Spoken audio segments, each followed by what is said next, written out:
and welcome to the Convex Conversation with me, broadcaster Helen Fospero. On this week's podcast, I'm at the Hoxton in Holborn to meet an award-winning writer, producer and director.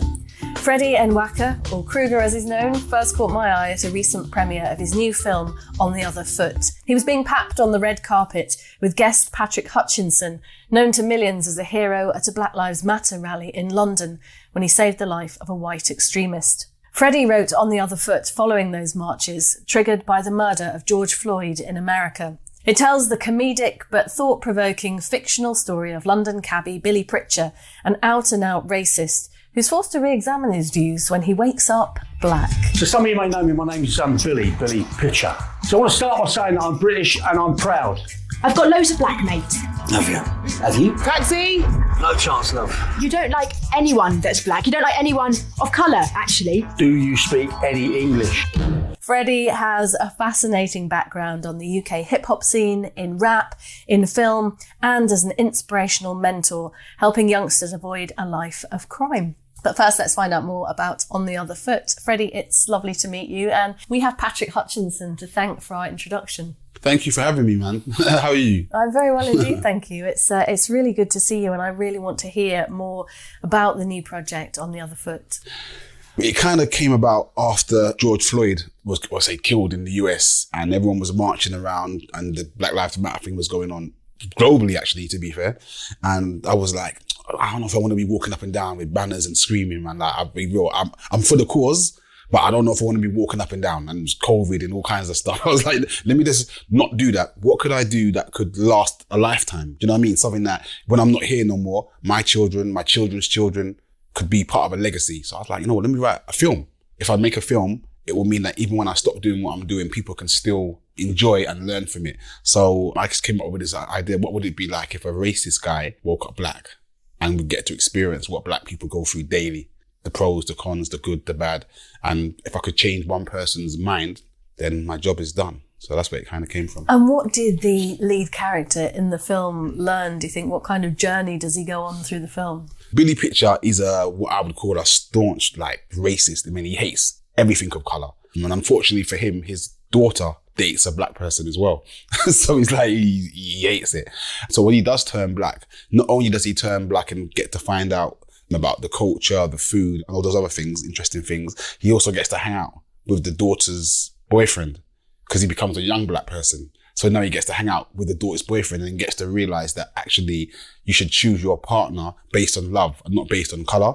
So he learns two lessons. So it's not just about racism, it's also a film about romance as well. And it deals with interracial relationships. And how easy did it flow, Fredi? When you put pen to paper or you started typing, how quickly did it all come together?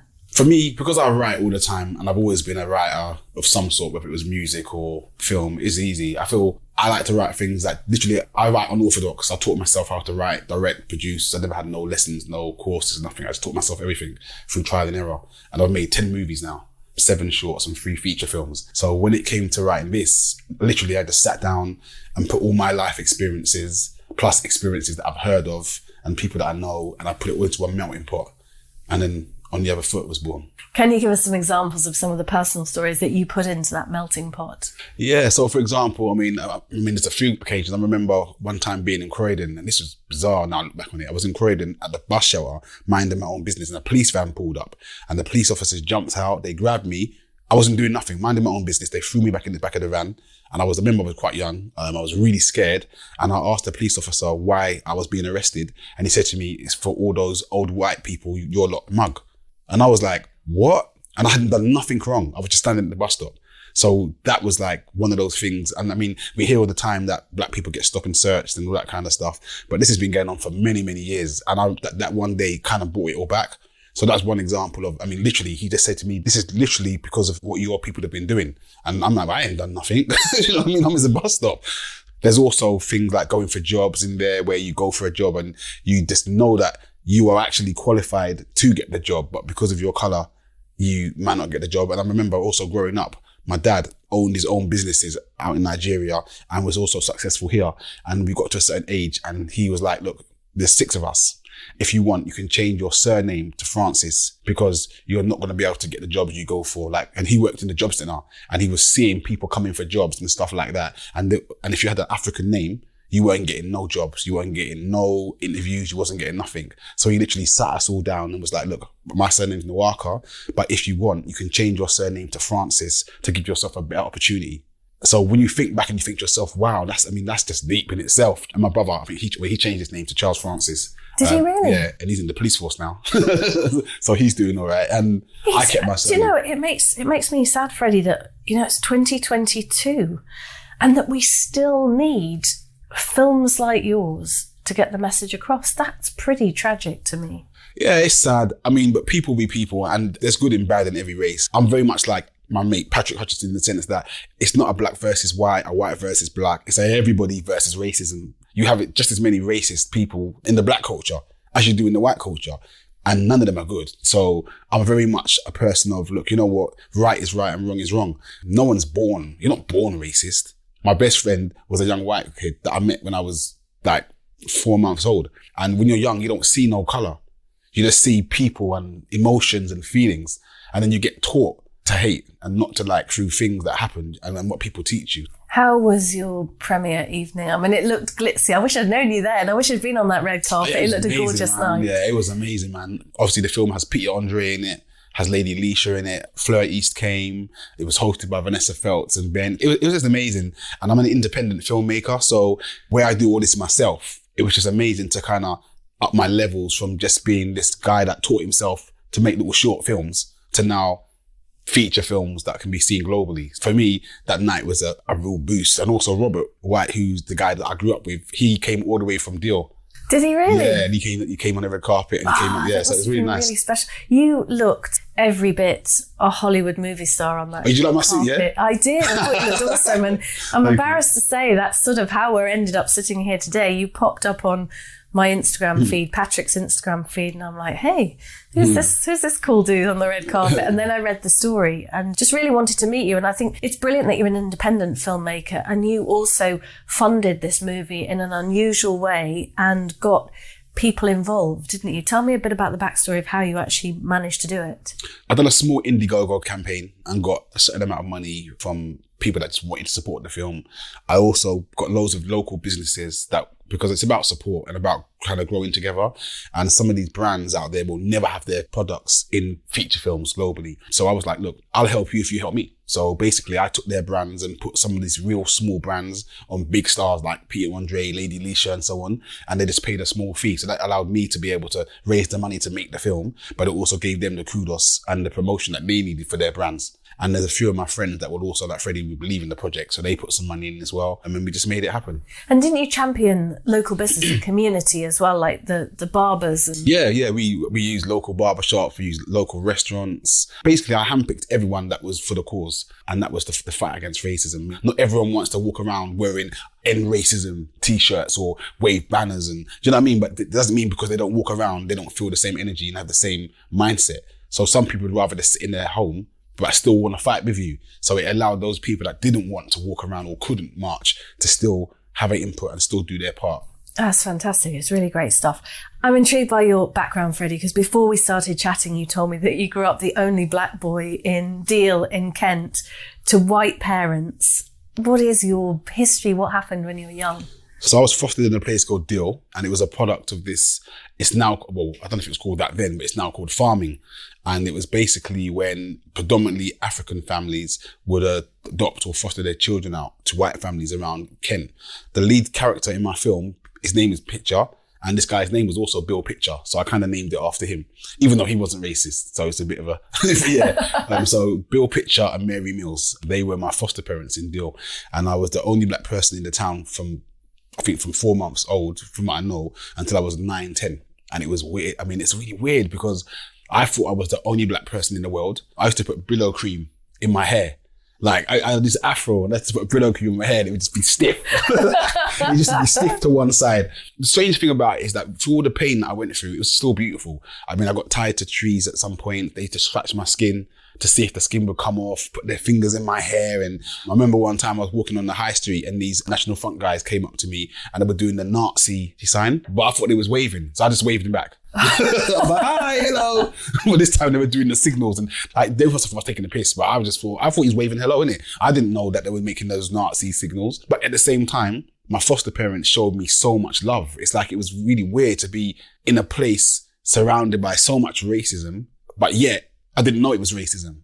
I was still loved by my foster parents, and it was those days where you could go into people's house. And I remember waking up one Christmas, and I was really young, and my best friend was a guy across the road from me called Robert White.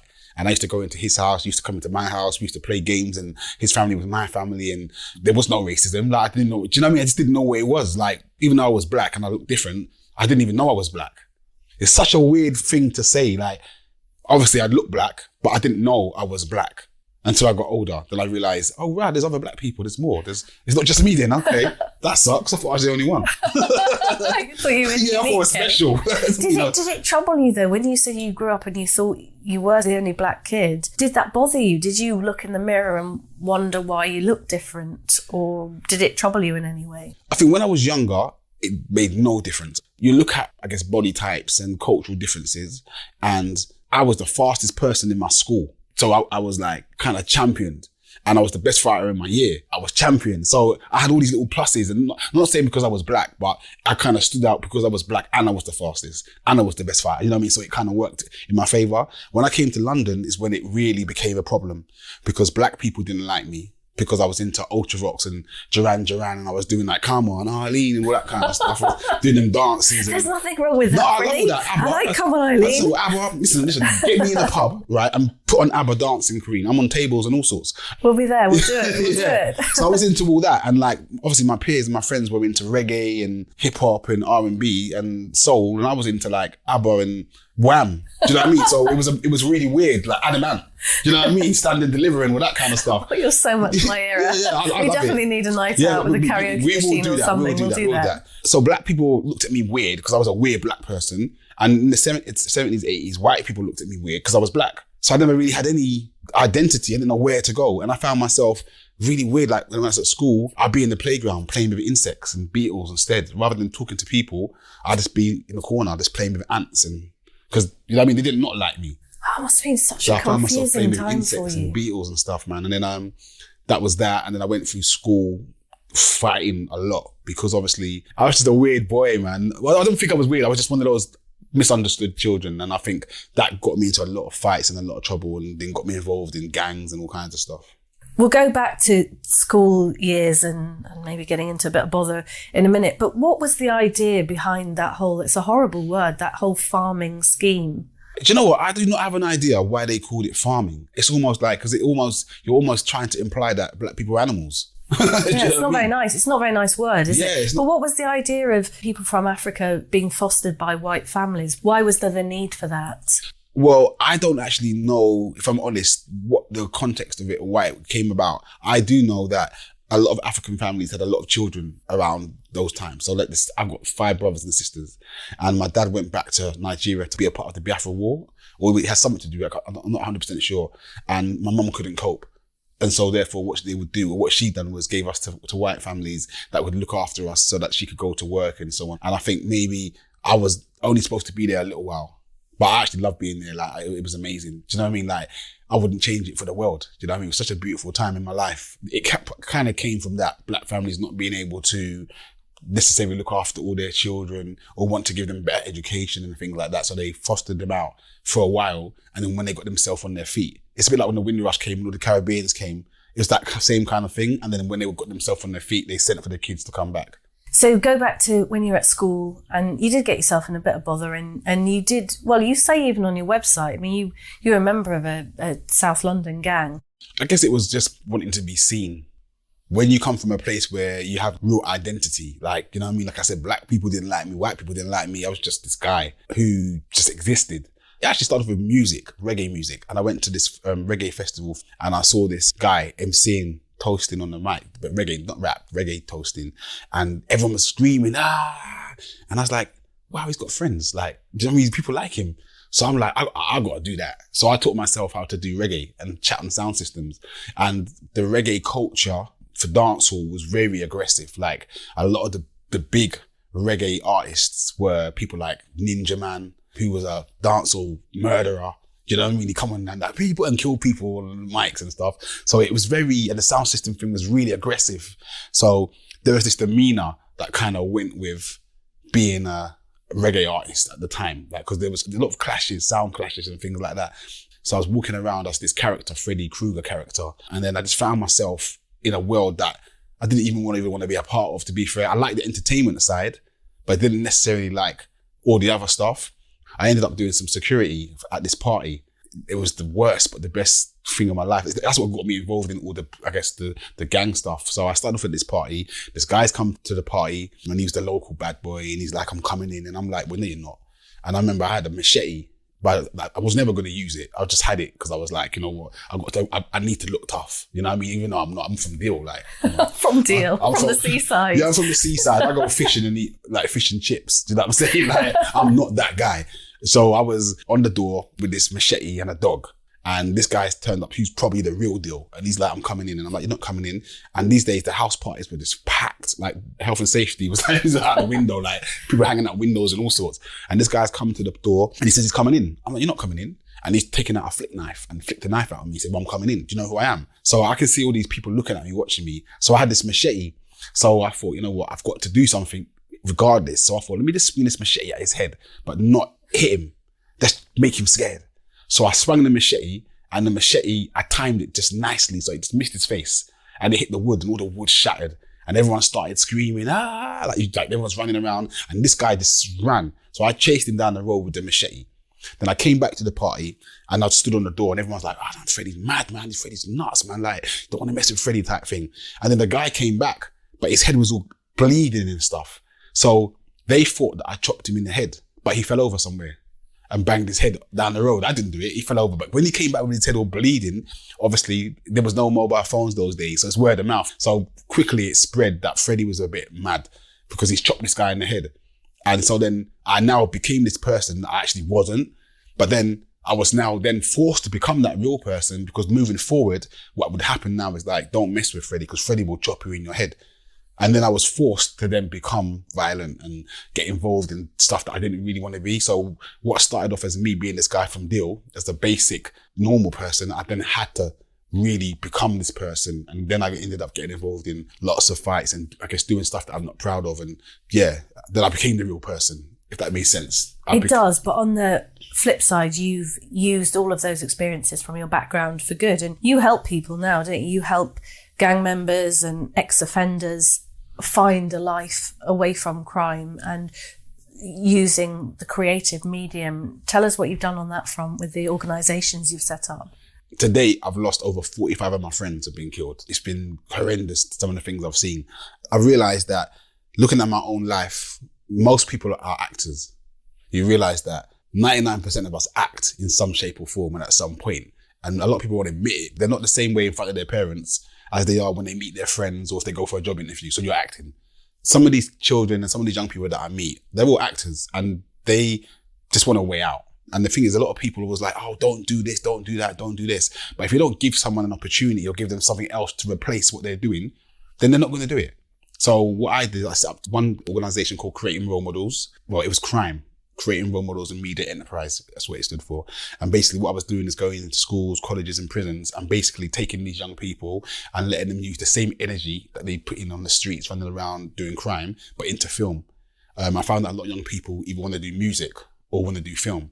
So I gave them an opportunity to work alongside well-known established actors, real film sets, learn transferable skills behind the set and in front of the camera, give them credits that they will never get, that will allow them on their way, and just let them channel their acting, instead of putting it for wrong, putting it for good.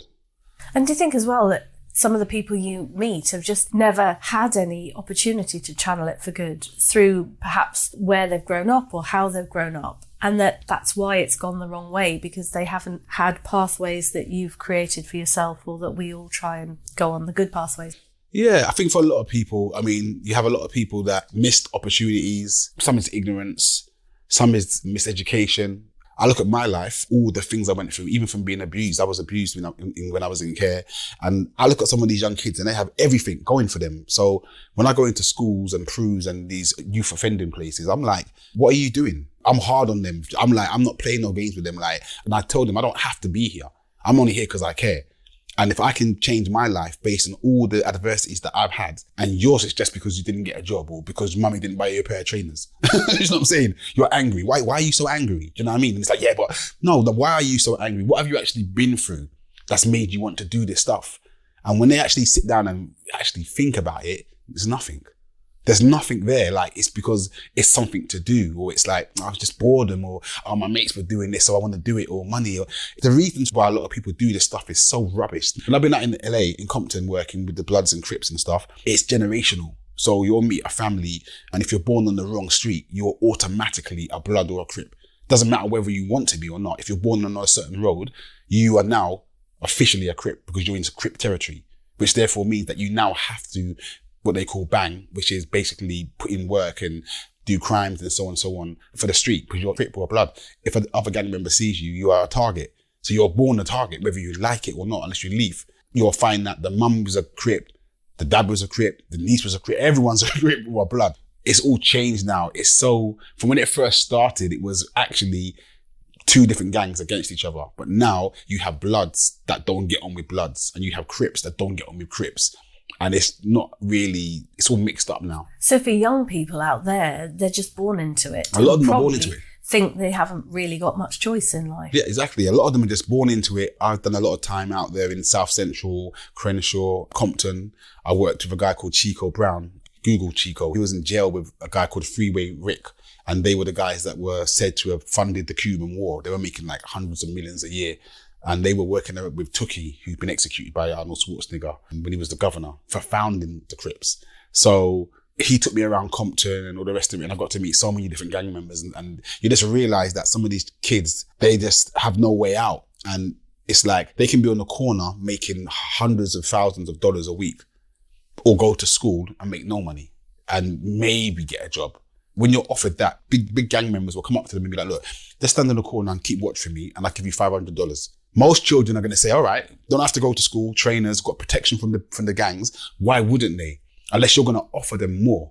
Whereas in England, I find a lot of these young people have got choices. Their mums have got good jobs, their dads have got good jobs. You're not really wanting for anything. So if you're joining a gang, you want to, it's fun. It's not because you need to. Do you know what I'm saying? So when you go somewhere like LA, how can in that kind of situation, how can you make a difference? Because that does sound seductive if you were a kid and you're wanting the latest trainers and somebody asks you to keep watch on a street corner for a few $100 or whatever. That would probably be very enticing. How can your stories make a difference out there? It's really strange. Like, you'd find that a lot of Americans haven't left America. Do you know what I mean? They've not been nowhere. It's funny. I went to Compton High School and the teacher was like, "This man, you got black people in the UK?" I'm like, "What? You're a teacher and you're asking me? Like, do you not know there's black people around the world? You think they're only in Compton?" Do you know what I mean? And that really shocked me and made me realize, like, wow, like how limited it is. And I found that when I was talking to some of the young people out there, you can't really change their perspective because you, like I said, if you're not giving somebody something to replace what they're already getting, it becomes hard. But what you can do is give them hope and give them some form of, there's more to this. Do you know what I mean? So traveling, meeting somebody from another country inspires, like I've sat down with them like, man, I didn't know there was black people in the UK, man, you're cool. And I'm like, yeah, we're all right. And then they asked me about Mr. Bean. Like, you know what I mean? They think that it's always raining. Well, it is always raining, but they think England's always raining. It's always cold. And they're like, do you know the Queen? I'm like, no, I don't know the Queen. It's really weird the way they look at the UK. I think it just opens their eyes to more than just standing on a street corner. And I guess we have these conversations about wanting more. And I kind of like, but do you not want to do more than this? Like, this doesn't last forever. And it's the same thing I tell these kids over here. You either end up dead, you end up in prison, or you end up on drugs. Like, there is no good ending. Even some of the biggest drug dealers that are making lots of money, they get out of the game. And then sometimes later, when they think everything's nice and cool, they get a knock on the door. Like, I know quite a few guys who were doing a lot of stuff and they've changed their life around. And do you know what I mean? Like, there was a guy in particular, obviously I won't say his name, and we was at a funeral together and he came to me and he was like, look, Fredi, man, I'm not doing this stuff no more. I'm going to open a shop. And I was like, what? You're going to open a shop? He said, yeah, I was going to open a shop. and just stop doing what I was doing. So I was like, you can't open a shop, bro. You can invest in a shop, but you can't open a shop and work in it because you've done too much stuff. And he was like, I'll be all right. 3 weeks later, you opened the shop. So I was like, well, good on you, man. You've opened the shop. You changed your life around. But then about a couple of weeks after that, a motorbike came by and sprayed him up with a Mac 10 and killed him. Shot him in the shop. Sometimes you do too much that you can't carry on and not enough that you can't stop. It's a real weird ground. Do you know what I mean? So yeah, I sort of get that. Yeah. I think as well what makes the massive difference with you is you've been there. Your life story is so fascinating. Your experiences are so different and vast that you can sit there and be cool to these youngsters and they can see what you've done and how you've turned life around. I think that's the key thing for a lot. People always ask, how do you change the minds of these young people? And to be honest with you, they're not interested in someone who went to uni and studied sociology or psychology because you've never been on the corner. You've never had someone pointing a gun at you. You never have to run, or you can't go home at night because someone's looking for you. So when I talk to these kids and they're like, but say you don't know what it's like, I'm like, actually, I've done more than you'll ever do. And I've seen more than you ever would have seen at your young life. So actually, I'm credible to tell you why you can't and why you shouldn't do certain things. And then what helps is because now I'm working alongside people like 50 Cent and I've done stuff with so many people. It's like they go and Google me and they're like, oh, so I saw you, sir, I saw you in this, or I didn't know you done that, sir, or I didn't know you rapped and all this kind of stuff. And they're like, yeah, I'm like, so they can Google me. So they've seen the transition from me being just like them to where I am now. So it gives them that hope and that confidence that, well, if he can do it, I definitely can do it. And that's the kind of tool that I use to try and help these kids. Like, you think racism, for example, is not getting a job. Like, do you know what I mean? No, you didn't get the job because look how you're dressed. Would you hire you? Look at you. Would you hire someone like you over him? This guy's got degrees and he's dressed properly and he's speaking eloquent. You got your trousers hanging down and do you know what I mean? You're late. Would you hire you? And they're like, yeah, true, sir. True. So it's just about making people accountability, man. Look at yourself. Stop making excuses, man. Stop blaming other people for what you can do better. And is it really rewarding when maybe you're in a prison or you're in school and that light bulb moment happens and you've realised that you've made that connection and you're going to make a difference? Yeah, I love it, man. I mean, if I can change mine's all about legacy. I've got children of my own. And for me, I love it when maybe not on the day, do you know what I mean? They're talking to them and some of them want to be hard and want to act like they're not paying no attention. But then later on down the line, you'll see them on the street or you'll get a message and they'll say like, you really inspired me, man. Like before you, and just little comments I'll get on Instagram or my Facebook or text messaging, and you realize that you've actually got through to somebody and changed somebody's life. That one little conversation, that one little bit of time you took out may have saved a life. And that could have saved a life. I actually believe if I had people, I guess like myself and even Patrick and other guys like that, maybe some of the things that I've done in my past and things I was involved in, I wouldn't have got involved in if there was someone who came to me and said to me, Fredi, you can do better. You can do more. You are, you know what I mean? You are special. We do see you. Sometimes people just need a hug and to be told, you are okay, you know, you're going to be all right. I never had none of that stuff, man. And I just feel like some of these kids, I just grab them and bear hug them and they're like, get off me, sir. No, I'm not getting off you until you told me you're going to do better. It's like, yeah. So mine is just about love goes a long way. It certainly does. Tell me about your rapping. I keep hoping you might slip into a little bit. Oh, little bars. Oh, funny enough, I'm the only British artist that was never signed to Wu-Tang. I got signed to Wu-Tang, massive rap outfit. If you're familiar with hip hop, they're from Staten Island. And I was rapping in the UK for a while. And a guy called Mark Cordner, he was head of Wu-Tang International, heard me on the radio. And he was like, man, I like what you were doing. And I was like, all right, cool. He's like, I want you to join Wu-Tang. And I'm like, what? I mean, the Wu-Tang as in the Wu. And he's like, yeah. So got signed to Wu-Tang International, was working on that album. It was cool. I used to spit like, I came up on Soul Train, Soul Plane. I was a skinny guy with no frame and no name. Back in those days, most braids came up on Mobb Deep, Nas and Ghostface. This beard gives me a ghost face. I had a couple of close shaves. To be fair, I was certified in most raves. Most days, I got away with murder. OJ. You know what I mean? Like, you know, things like those kind of little bars. Yeah. So I used to freestyle and come up with lyrics off the top of my head and write songs. But yeah. You've had quite a history and you've won awards, haven't you? Hip hop awards and stuff. Yeah, I won awards for my music. I won awards for acting, for mentoring and all kinds of stuff. So I'm working on my book now. Tell me about your book. Yeah, so my book's called Boy because in Kent, I was called the Black Boy. It's really funny because Little Britain, you have the only gay in the village. I was the only black boy in the village. You know what I mean? It was literally like that. So I used that same kind of thing. And they used to call me the black boy. Things would go wrong. It was the black boy who did it. It wasn't even me, but because everyone knew I was the black boy, I was easy to find. So it was the black boy. So I'm a book school boy, and it just takes you from being fostered from 4 months old through the child abuse I went through, the racism I went through, but also through all the love. And then when I came back to London, the change and just kind of finding myself and to becoming who I am today, really. It sounds, I shouldn't be telling this because you're the director and the writer and the film producer, but it sounds like there's a film in that. Yeah, a few people have said that. I think maybe one day, man, when I get famous and people actually want to know my story, I will definitely turn it into a film. It's a passion film. It's not, you know those films you watch and it's like, you will only watch it. It's a specific kind of watch. It sounds like it's a bit of a Mike Lee film. Okay, yeah. So where, it's all about the characters and emotion and people. It's very heartfelt. It would be one of those very warming, heartfelt journeys. Yeah, my childhood was a real journey. And it was really, the more I think about it, and even writing in the book, it's unlocking these things that I'd forgotten. And I'm like, wow. I went back to Deal after 40 years. I hadn't been there for 40 years.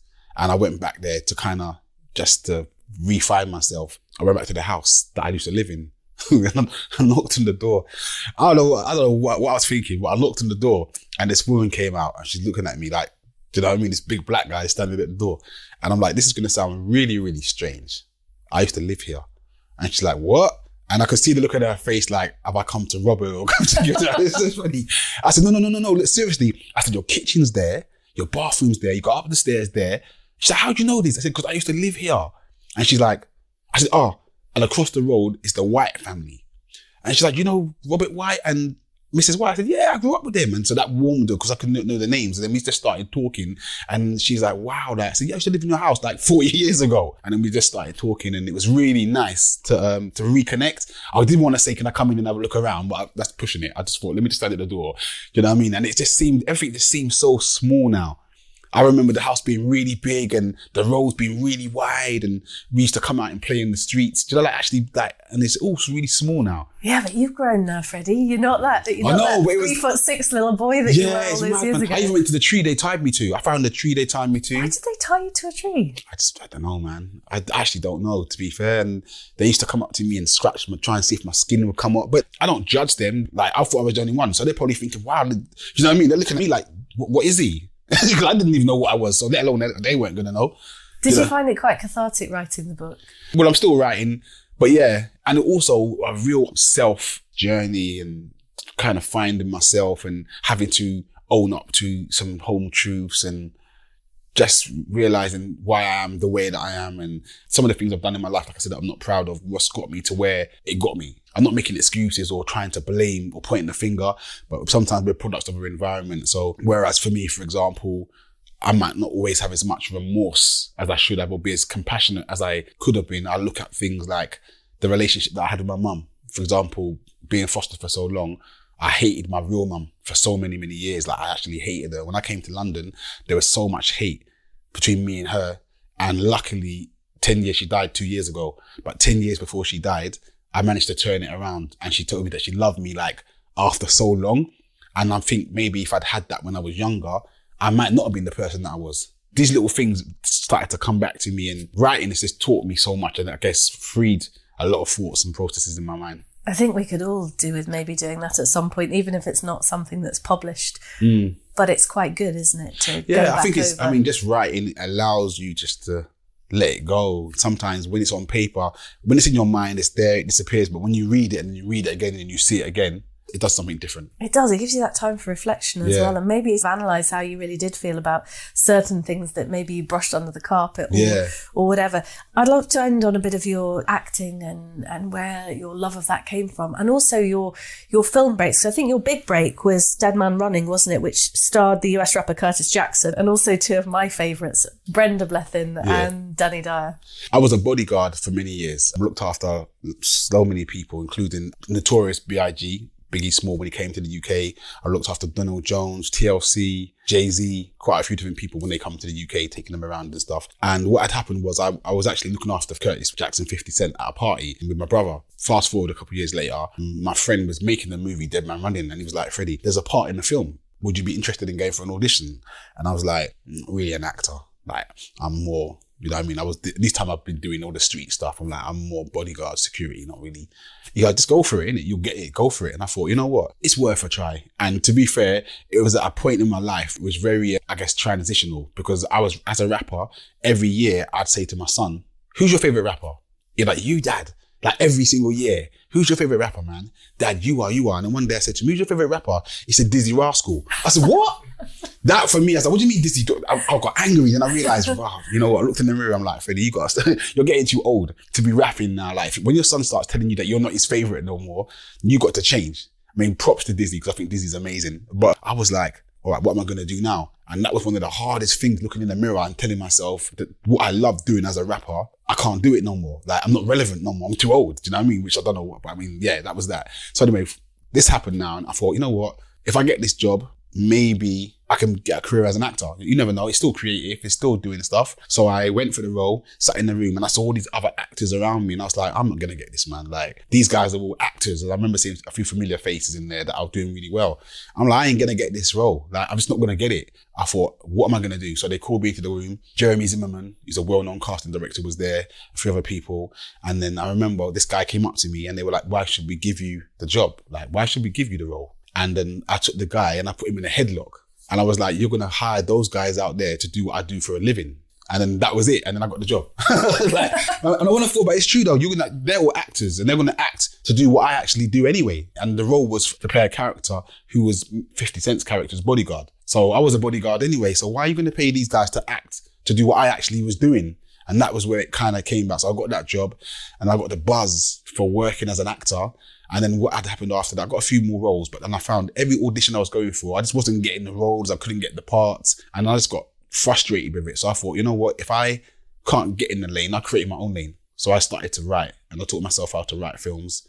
And then 10 years later, I've now made 10 movies and now I make my own films and I can put myself in when I want. If I don't want to put myself in it, so be it. Hey, listen, if you ever want a kid from Grimsby in your film, I'm here. I grew up at the seaside too. Okay, there's a film about Grimsby, isn't there? Yes, there is. Sacha Baron Cohen. Yeah, there you go. He's put us on the map. Yeah, he sure has. Will you leave us with a little bit of rap? If I'm honest, you know what? Now that I'm not really in a rap, I don't listen to too much rap now, you know? I listen more to R&B now. I'm kind of chilled out a bit now. And I listen to reggae a lot more. So you've not gone back to ABBA and... ABBA will always be there. I'll always be, listen, when we go out to party, I might embarrass you. Do you know what I mean? Because I'm Dancing Queen's one of my favourite songs, Stand and Deliver, I Demand. Yeah, and Come On Eileen. Yeah, that's one of mine. I think we'll be all right when we go out for We'll be good. Yeah, we'll be good. We'll be good. We'll have to make that a date. We'll have to go out, find somewhere so I won't mess up my rep, because no one knows. Yeah, we'll just do it on the quiet. Yeah, just me and no one else. I just want to say a massive thank you to you, Fredi. I know how busy you are at the minute and I know this new year has got lots of exciting projects coming up, but thank you for finding the time to hang and tell us a bit of your story today. Well, thank you for having me. Thank you. You are most welcome. You've been listening to award-winning writer, producer, director, filmmaker and rapper Fredi Nwaka talking about his life, his mentoring of gang members and ex-offenders, and his new movie, On the Other Foot, which has just premiered in London. Download our series at convex.podbean.com or search The Convex Conversation on Spotify, Stitcher, or wherever you listen to podcasts. I'll be back next week with another great guest. Can't promise you any rapping, but join me then.